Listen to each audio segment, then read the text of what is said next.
Welcome back to the Sleeper Dynasty YouTube channel. We are so lucky to have Stan from DynastyPriceCheck joining us once again. If you just missed our collaboration, make sure you go check it out afterwards. We just did the top 5 must-buy players today, though, because Stan, Mr. DynastyPriceCheck himself, is going to be telling you about 4 of the biggest market errors right now in Dynasty. And I'm going to be honest, there are some players in here that I've been overlooking myself, as I'm sure you guys have been as well. So without further ado, let's jump in the video. All right, Stan, start us off here.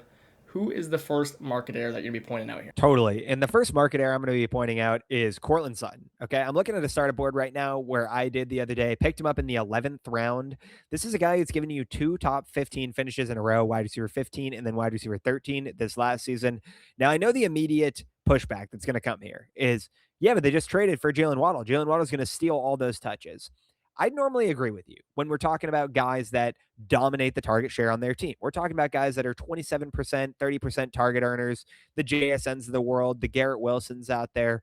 But the simple fact of the matter is Cortland Sutton, he only had 21% target share on last year's Denver Broncos team, even though they have one of the highest passing volumes in the league. And so if you're looking at Jalen Waddle coming in, Jalen Waddle's going to eat a hell of a lot more into the guys like Marvin Mims, like Troy Franklin out there. He's not threatening Cortland Sutton, who is that big body X receiver that's going to play on the outside and give you red zone upside. And so for Cortland Sutton to continue with a 20% target share on this team is super palatable. In fact, it's more likely than not. And so I don't see Cortland Sutton taking any sort of major hit from Waddle's arrival. If anything, they move the sticks better. They're in the red zone more. That means more touchdown opportunity for Cortland Sutton. And even if you look back 3 years, 10 touchdowns in 2023, 8 touchdowns 2024, 7 touchdowns 2025. This guy is a red zone deliverer. And when you talk about these later round picks, a lot of guys out there will charge you a hell of a lot more for some of your other productive vets out there. Guys like Mike Evans, guys like Devontae Adams. I love them. Don't get me wrong. But Cortland Sutton is just far cheaper. He delivers damn near the same level of points per game in that facet. And on top of that, is actually a bit younger. He's only 30 years old and just got extended last offseason. And so when you look dynasty here, Cortland Sutton's probably your big body X in Denver on one of the highest passing volume teams in the league for the next 2 to 3 years.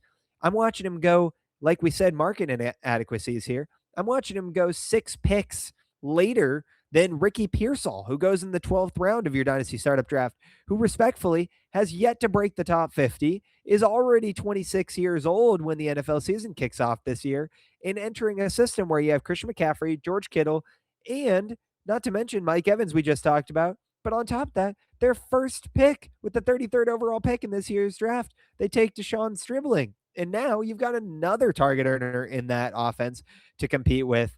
All to be said, I think cost-wise, why not just take your consistent performer? And why take the swing on some of these guys that might not end up panning out to be anything for you? I'm all in on Cortland Sutton at value this offseason. Stan, well done. This is why we got you on the channel coming on here. Because, dude, yeah, I thought that was actually a really, really good argument with the target share. Also, like, he only scored 7 touchdowns last year, was a great fantasy asset, but, like, I think he could easily score more than 10 touchdowns. Or, sorry, more than 7 touchdowns. He could score more than 10 touchdowns because that's just the kind of receiver that he is, right? He's a big body, red zone threat, as you were mentioning. And, yeah, Jalen Waddle's awesome, but great point. Like, we are not expecting Troy Franklin, Marvin Mims, Pat Bryant to be really, I don't know, doing anything for our fantasy teams. Obviously, they'll have some kind of role.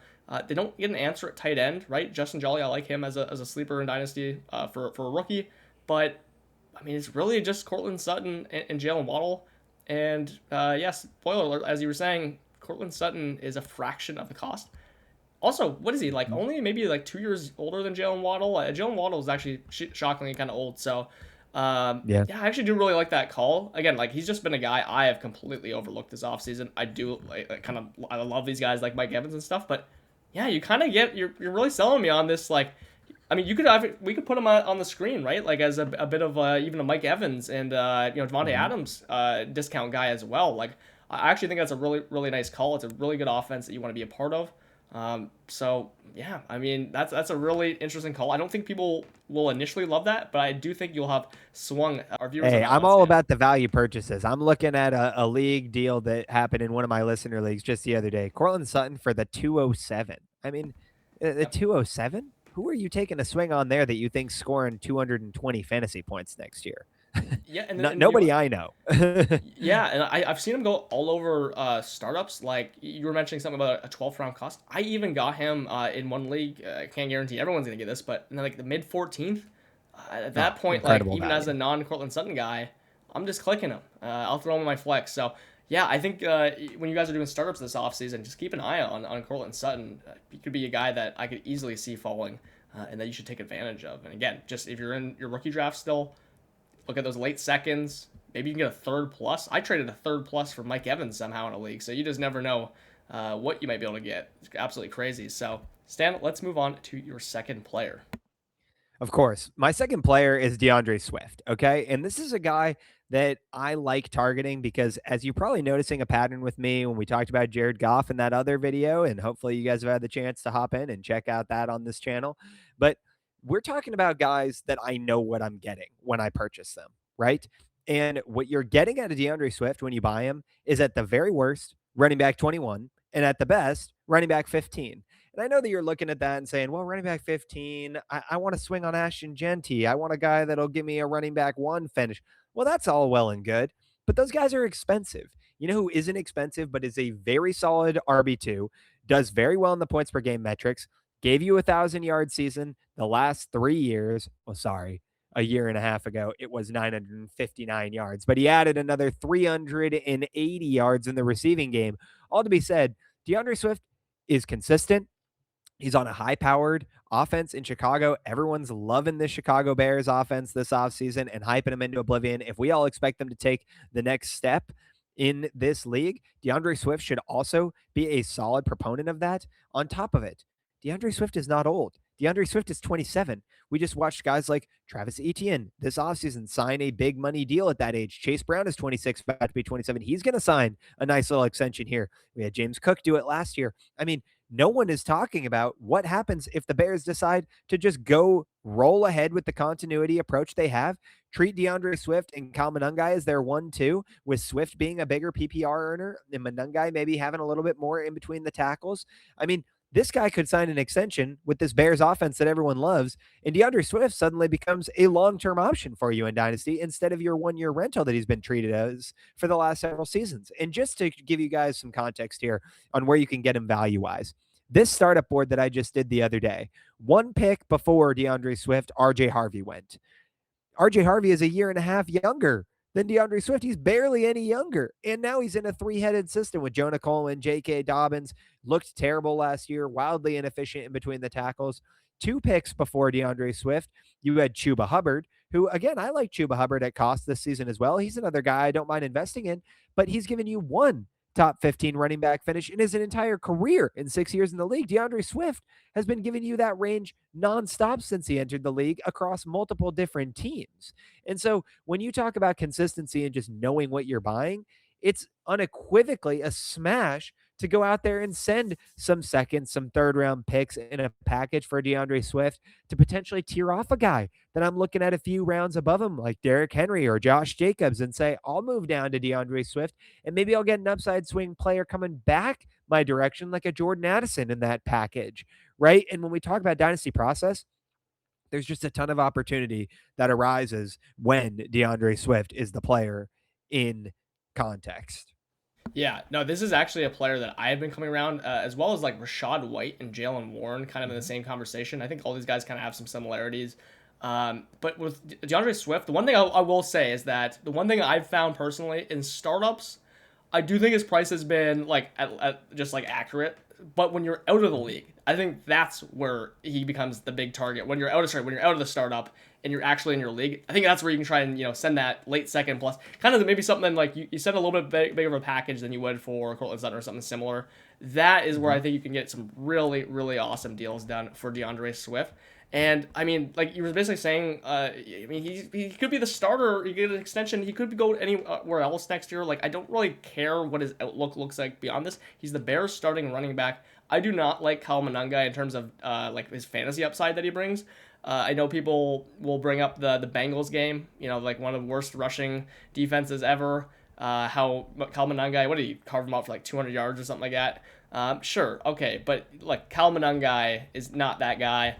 I do believe that DeAndre Swift is the better one. They go in a very similar spot. if a deal that you can make is just Cal Monangai for DeAndre Swift, I would also just bring that up. I would just take the more productive guy, in my opinion. I That's mean, Blake, we genuinely got to honest. move on to the next player. But before that, I'm just going to throw one last thing for you. A trade I saw the other day happened again in one of my listener leagues.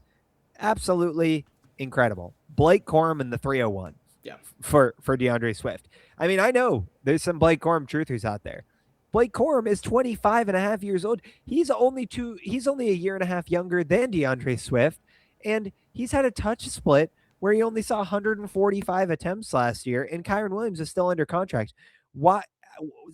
Explain to me how a starting running back on the Chicago Bears offense that everyone loves and expects to take a massive leap forward this year is getting priced in that same range. I mean, there is market gaps everywhere. So Yeah. there we go. All right, Stan. Who is your third player?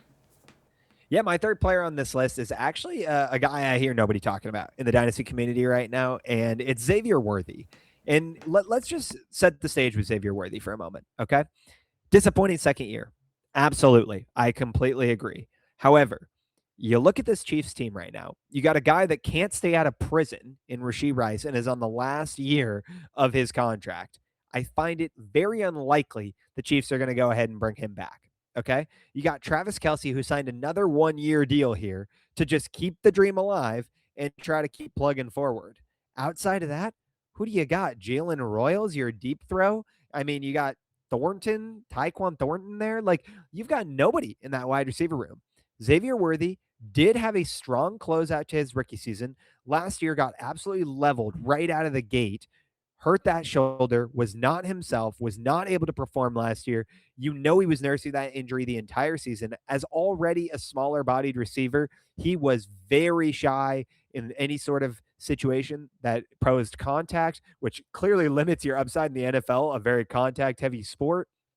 And on top of that, the other hidden aspect that we're not baking in here, change of offensive coordinator and Kenneth Walker's arrival. You finally have a workhorse running back that can stomach the load, that can really open up play action for a team that loves to take deep shots. Patrick Mahomes has one of the best arms in the league, and he's been limited on his ability to open up the ball and really let it fly because there is no threat in the run game. And you finally have Kenneth Walker that they can lean on, open up play action, and Xavier Worthy's market price is astronomically low comparatively to what some of these guys are out there right now. And you can buy him for nothing, for pennies on the dollar. I mean, you can buy him for the price of a Ramondre Stevenson, a Jonathan Brooks who's done nothing for you, a Jaden Reed, a Matthew Golden, a Jalen Coker. I mean, and Xavier Worthy was such a young prospect, Blake. Like, we're talking about guys out here, you know, Blake Corum's already 25 and a half years old. Xavier Worthy turned 23 a couple days ago. I mean, he's just getting started in his NFL career. And I think for the price you can pay in the situation he's in, you might as well be taking dart throws where they're likely to hit. And when you're playing with potentially the best quarterback in football, with one of the best offensive masterminds in football, with a ton of target opportunity, not just this year, but in the foreseeable future, that's where I'd like to put my money if I'm a betting man. No, yeah, I absolutely respect it because first of all, these are some pretty gross names that you're throwing out here, and I actually love it. This is a name I mentioned alongside Brandon Ayuk and T.J. Hawkinson as absolutely disgusting buys that no one wants to hear, but it's because they're going like round 13 and later. Yeah, Xavier Worthy is exactly why I mentioned that. Like, people, he tore his labrum 3 plays into the season, couldn't lift his. They literally said they had to change the way they used him. He's going to be fully healthy going into next year. It's a pretty simple, like you said, he's a good player, at least a good prospect. Had a bad year, but you're getting him like because the price. Sorry, I got to reset here. That was terrible. But you're getting him at such an awesome price because of how disgusted and how disappointed people were last season. I'm seeing him personally drop as late as the 13th round in startups. What is that? Maybe like a mid to late second value in rookie drafts this year. I think it's an absolute smash. I don't care if I get burnt on it and he actually just is some bad receiver. The price is worth the risk. So I absolutely love that call. I don't really have too much more to add. I just think he's just one of those very, very disgusting buys that could have some very high upside. No, I'm with you. Well, let's move on to the final guys here because These guys are guys I like to flag plant on a lot, and I'll just own it, okay? And this is kind of a two-peat because I think that they should be viewed in a very similar range, and it's actually Michael Pittman and Wan'Dale Robinson, okay? And the real piggyback point that I'm gonna go ahead and make here is you and I were talking a little bit earlier about values that we don't entirely love. One of the guys I don't entirely love at value right now is DJ Moore, okay? And I'm looking at the startup board that I did in a very competitive league. I've been referencing it here. DJ Moore goes at the 7-11. Okay. I'm looking at Wan'Dale Robinson at the 9-8, and I'm looking at Michael Pittman at the 10-6. Okay. What DJ Moore has done over the last few years is okay, right? He's been fine for you. He gave you a wide receiver 16 finish in Chicago in 2024, and then a wide receiver 35 finish last year. Okay. And yes, last year was not his shining glory. I know he's now going to go play with Josh Allen, but Wan'Dale Robinson in that same time period, okay? Wide receiver 36 in 2024, right where DJ Moore was this last year, and wide receiver 14 this last year. Okay. And Wan'Dale Robinson, he goes out at age 25. He gets himself a nice contract. He lands at the Tennessee Titans, an ascending team. But even better than that, they bring in Carnell Tate. So now Wan'Dale Robinson doesn't have to play any snaps on the outside. He can live where he makes his bread and butter. He can live in the slot. He can live as a gadget guy. He can play that creative role with Brian Dable, a guy who he already has previous experience with, that loves him, that knows how to use him, knows how to deploy him, and can be a great safety blanket for Cam Ward as he takes those shots to Carnell Tate, but can move the sticks nice and easy with Wan'Dale Robinson. I love him as a wide receiver too. I think he's priced very comfortably as a flex, if not a wide receiver 3 right now, in the range he goes in, as I mentioned, where he was in this startup right now. He's next to guys like Zach Charbonnet, Quentin Johnston, Jonah Coleman is yet to take a snap in the NFL. I mean, these are guys that have shown you almost nothing. Wan'Dale Robinson gave you a top 15 finish last year. I mean, he's out there looking to build from where he came off of, has contract insulation. That's the dynasty asset that you're looking to acquire. And next, and finally, I'll try to keep this one a little shorter. Michael Pittman here. Okay. This guy is your staple of consistency. For the guys we love to talk about, Amon-Ra St. Brown, Kyron Williams, 3 finishes in the top 10 in a row, 3 finishes in the top 5 in a row for Amon-Ra. Michael Pittman, okay? If I were to tell you that since 2021, he has finished in the top 20 every single year but 1 year, and the 1 year he didn't was when he was playing with a broken back the entirety of the season, and Anthony Richardson was throwing him the ball, you'd be looking at that player and saying, I know exactly what I'm buying. I'm getting a 28-year-old wide receiver that has only failed to give me a non-top 20 finish twice since he entered the league in 7 years. Okay. This is a guy that is very undervalued. And then he goes and lands with the Pittsburgh Steelers. And I know what everyone's going to say. Aaron Rodgers is washed. He can't force the ball downfield. Well, let me draw on one final thing for you, Blake, and then I'll hand off the mic. Okay. Michael Pittman last year with the Indianapolis Colts. What was his average depth of target? Well, guess what it was? His average final catch was a little over 8.8 yards, but that also takes into the yards after the catch. If you were to break that down deeper and actually look at the data, you'd see his average point of catch was 6.6 yards. Okay. Aaron Rodgers last year, number 1 wide receiver, Kenneth Gainwell. He loved dumping the ball off short. He loved finding those intermediate routes. What was Aaron Rodgers' average depth of target last year for the Pittsburgh Steelers? Guess what, Blake? It was 6.7 yards. And so if you're looking at Michael Pittman and now Kenny Gainwell is out of the picture and there is no short target earner for you in that Pittsburgh offense and DK is going to stretch the field, who's getting all the benefit of that 6.6 yards average depth of target? Maybe it's the guy that was catching passes at an average of 6.7 yards last year and gave you a top 20 finish and is priced so incredibly well next to guys that might not even be starting anywhere near the start of this season. Jonah Coleman, he might not even be relevant for 2 years down the line, but you can bring in a guy like Michael Pittman on a contending roster for pennies on the dollar.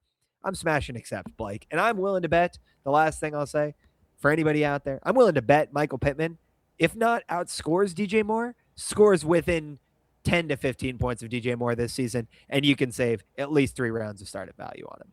Well done with the with the average depth target. I love that. Yeah, I will say, like, I have not been huge on Pittman, And I think the reason why though is because am I expecting an extremely high ceiling? No, there are some bets like you were mentioning Mike Evans like kind of earlier. I do really like Mike Evans because you can get him in the same range. I've seen him going a little bit later too. That's why I've really loved Mike Evans. And I do think Chris Godwin's a similar guy that I can get a couple rounds later potentially in some drafts. So that's kind of like my only hesitation between Pittman. There are a couple other receivers I really really like in that range. However, there are a lot of receivers I do not like in this range as well. You mentioned DJ Moore much higher. I 1,000,000% agree. I would much rather get Pittman cheaper. There are also guys like Jalen Coker and unproven assets. You were mentioning Jonathan Brooks earlier. I was all for at the beginning of the offseason getting Jonathan Brooks in round 17 of my startups when no one was thinking about him. Now he is pushing like early second value this year, whatever is going on, second plus. People think he might be the starter. I am all for trading something that is just unproven, just all off hype into like Michael Pittman. Yeah, I do believe he'll be in your flex. He'll be an asset for you. You're not trying to say he's gonna be some absolute wide receiver one league winner. He's gonna be what he's always been. He's gonna be a good asset for your fantasy teams and live in your flex, same as Wan'Dale Robinson. So I do really like those He's going to be calls. wide receiver 17, and you could spend that same money on Romeo Dobbs and pray that he breaks the top 30, or you could just take what you're given. Yeah. And what you're given is a guy that delivers for you year in and year out. And tell me this: who would you prefer, Michael Pittman or DK Metcalf? Because they go in the similar ranges. I think I do see DK Metcalf going slightly earlier in startups. Yeah, and I'm looking at the same thing on this board. DK Metcalf went about a round earlier than Michael Pittman, okay? Right towards the end of the 9th round, and Michael Pittman went at the 10-6. All to be said, I'm taking Michael Pittman here, okay? And the real reason is the consistency. I know what I'm getting. And the only other thing I'll say about Michael Pittman here is when you look at dynasty assets and you look at these potential productive vets, right? We're watching a lot of guys get it done into age 32, 33. But who are the guys that are doing that successfully? Guys that don't rely on their top game breaking speed. Okay. These are guys that have made money at the wide receiver position, playing a solid receiver and knowing just how to manipulate a game, find soft spots in the zone, have good hands. I mean, that's what Mike Evans is. That's what Devontae Adams can be. He's not going to take you off the top with his speed these days, but that's what these guys can do. And if you look at Cortland Sutton, a guy we were just talking about, I view Michael Pittman very similarly. Signed an extension at age 30 and is going to probably play till age 32 as a solid red zone upside threat with a big body and can play on the outside. I mean, that's Michael Pittman for you right there. He's not going to take the top off the defense, but this is a guy that could have longevity baked into his style of play, and people are just not taking that into account. I don't view Michael Pittman as a 28-year-old vet that's almost done. I view Michael Pittman as a guy that could be a flex-worthy player on my team for the next 4 years. Yeah, I think you're actually being a really, really good argument, not only for Pittman, but all these players that you mentioned, because I completely agree. Like some of these guys, I have been overlooking myself. I do think like that is one of the biggest edges in Dynasty is being able to just look at things objectively, not be too emotional. That's what a lot of the market errors in Dynasty come from is just people being emotional, being burnt.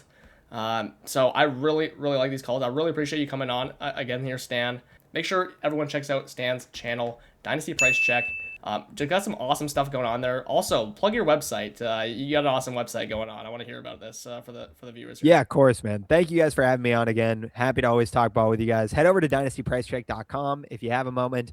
We got my player rankings on there. We've got an awesome tool called the Dynasty Price Exchange, which I use left and right. It shows you the open market value of dynasty players charted similar to how you see stocks, so you can see their price action move up and down. And right underneath that graph, you'll actually see all the recent trades that have been done for that player in my listener league economy, which are real money, competitive listener leagues.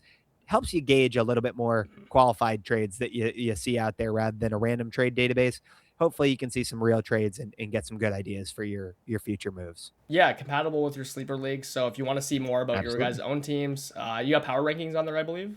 I do. You can actually use the Dynasty Decoder tool, type in your sleeper username, and just like Blake said, it'll pull up all your league. It'll give you a clean view. It'll power rank your team. It'll show you against other teams, and it'll even help you, strategize some trades for you guys. So. Yeah, a lot of stuff you can look at. I know everyone wants to, think more and look at more other teams. You got everything that they need. And best part, it's totally free.